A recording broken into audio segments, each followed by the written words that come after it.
Selamat siang teman-teman. Siang ini kami dari Jalan Magelang, tepatnya di simpang jalan menuju Kabupaten Sleman, menuju Jalan Tentara Pelajar atau tepatnya Monumen Rejodani. Dari Jalan Magelang saat ini kami berbelok ke kiri untuk menelusuri jalan di kawasan ini untuk menuju Monumen Rejodani. Nah, siang ini kami akan fokus menginformasikan mengenai sebuah monumen yang berdiri di Jalan Palagan, Tentara Pelajar, tepatnya di selatan Pasar Rejodani, Sleman, Daerah Istimewa Yogyakarta. Monumen Rejodani ini didirikan untuk mengenang perjuangan tentara pelajar. Siang ini jalan yang kami lintasi untuk menuju Monumen Rejodani cukup sepi dan cuaca lumayan cerah. Matahari tampak bersinar dengan terik.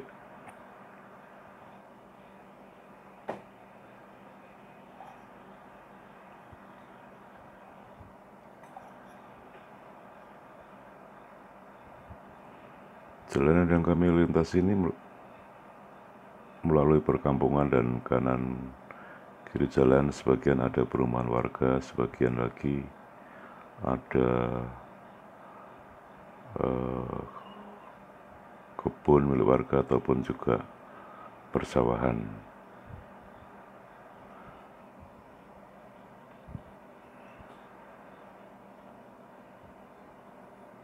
Kami sengaja menginformasikan mengenai Monumen Rejodani ini karena monumen inilah yang menjadi asal-usul nama tentara pelajar atau nama Jalan Palagan Tentara Pelajar di Kabupaten Sleman, Daerah Istimewa Yogyakarta. Monumen Rejodani ini berbentuk tugu dengan simbol topi baja, bambu runcing sebagai simbol laskar rakyat yang telah gugur. Kami masih menuju ke arah timur sebelum nanti di simpang 3 akan belok ke kanan dan lurus terus hingga menuju ke Jalan Palagan Tentara Pelajar.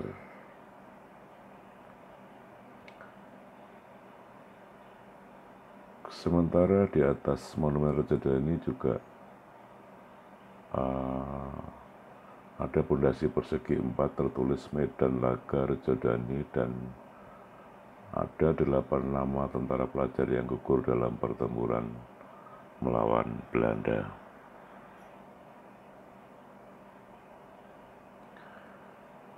Di tempat ini atau Monumen Rejodani ini dahulu terjadi pertempuran antara tentara pelajar dengan pasukan Belanda.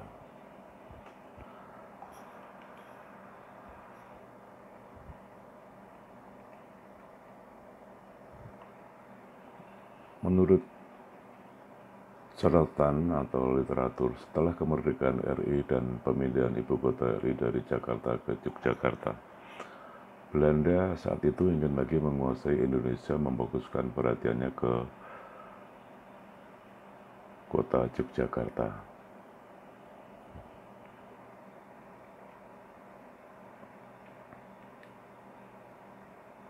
Bangsa Indonesia dengan berbagai cara berupaya terutama untuk memperlemah posisi pasukan Belanda, dan Belanda sendiri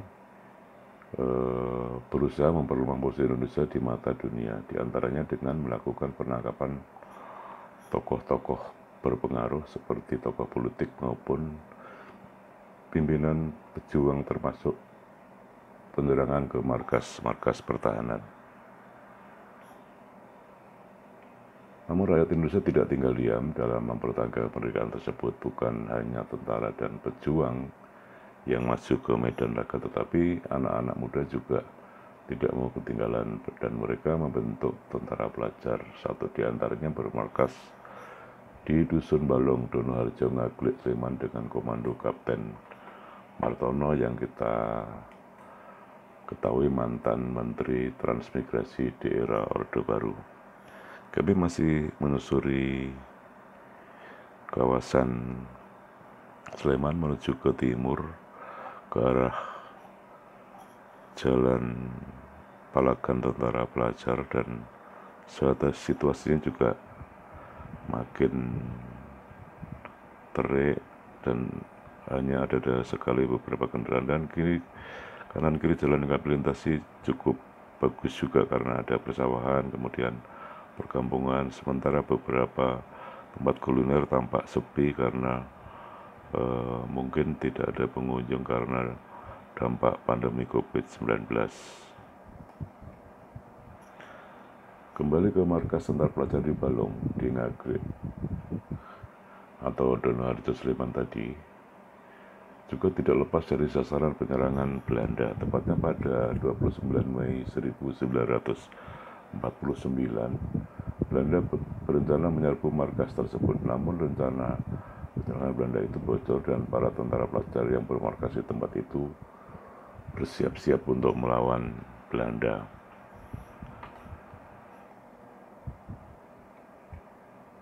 Mendapat informasi akan ada penyerangan Belanda, Sersan Suwarno dari Peton 3 Batalion 300 dan Kopral Harsono berinisiatif menghadang Belanda sebelum sampai ke markas tentara pelajar di Balong, tepatnya di daerah Ngetiran, Rejodani, Sariharjo, Ngaglik, Sleman, atau sekitar 2 km selatan Balong yang akan kami tuju saat ini. Dan kami terus berjalan menuju ke arah timur.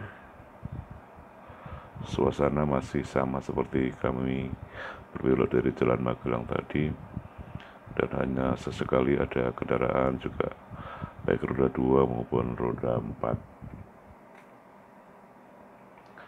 Kemudian saat pasukan Belanda melintasi daerah tersebut, yakni Rejodani yang saat ini menjadi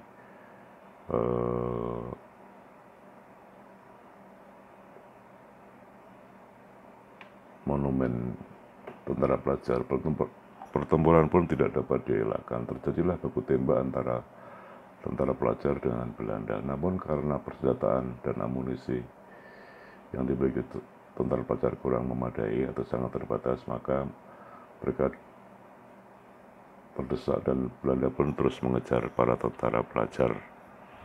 Kami saat ini sudah berbelok ke kanan masuki jalan tentara pelajar di kawasan Rejodani, dan tidak jauh di kawasan inilah monumen Rejodani berada, dan saat ini kami melintas nanti berada di sebelah kanan. Dalam keadaan terdesak dan terkepung, 8 anggota tentara pelajar gugur di tempat itu. Mereka adalah Harsono, Suwono, Sukabdi, FX, Suroyo, kemudian Sopanato, Taryono, Sunarto, dan Ali Basah. Dan monumen Rejodani berada persis di pinggir jalan Palagan terpelajar saat ini di Yogyakarta, dan di tiap pinggirnya ada beberapa pohon cemara yang tadi di awal video ini sudah kami sampaikan. Di tiap pohon cemara yang tumbuh tinggi menjulang menaungi monumen itu, dan seolah untuk mencegah terik matahari dan hujan. Dan halamannya bergeluas tidak begitu atau tidak sampai belasan meter, dan sebuah pagar tembok juga tingginya tidak sampai 1 meter untuk melilit monumen Rejodani. Dan sepertinya tidak banyak orang tahu keberadaan monumen Rejodani ini, makanya kami menginformasikan kepada teman-teman, siapa tahu suatu saat melintas di kawasan ini. Dan letaknya memang berada di pinggir jalan raya, namun para pengendara jarang yang melirik sejenak untuk melihat Monumen Rejodani, karena jalannya lurus. Para pengendara biasanya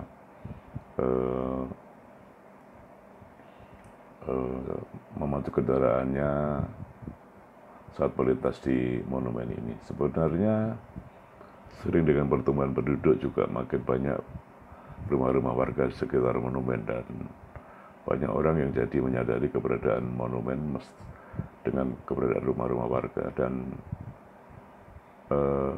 hal itu mestinya bisa mengangkat nama monumen ini menjadi semakin terkenal. Dan kami terus menuju ke arah Monumen Rejodani, dan tidak lama lagi kami akan tiba di kawasan Monumen Rejodani. Dan beberapa kali pernah kami saksikan pada hari Minggu lapangan Rejodani yang terletak di sebelah utara monumen lebih ramai oleh warga sekitar melakukan aktivitas olahraga, entah itu jogging, keliling lapangan atau yang lain. Dan suasana begitu kontras dengan suasana monumen di sebelah selatan yang sepi pada hari apapun. Dan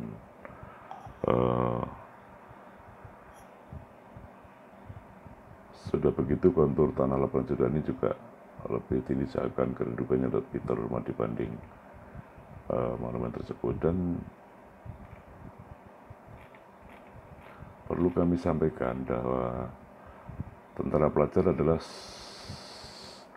suatu kesatuan militer yang ikut mempertahankan kemerdekaan Indonesia, di mana para anggotanya terdiri dari sebagian besar para pelajar dan sebagian kecil mahasiswa di seluruh tanah air. Para mahasiswa yang tergabung dalam tentara pelajar, Tentara Republik Indonesia Pelajar atau TRIP, Tentara Jenny Pelajar TGB dan sebagainya, dan para mahasiswa dan pelajar pejuang yang di Jawa kemudian digabung dalam Brigade 17 TNI. Terdapat beberapa istilah untuk penyebutan tentara pelajar, di mana misalnya di Jawa Timur disebut TRIP, Tentara Republik Indonesia Pelajar, di Jogja dan Solo disebut tentara pelajar, di sebagian Jatim dan Jateng dan Jogja juga ada TGB, Tentara Jenny Pelajar, sementara di Boyolali ada Storm Abteilung atau SA, di Banyumas ada pasukan pelajar Imam Indonesia Merdeka atau Mati.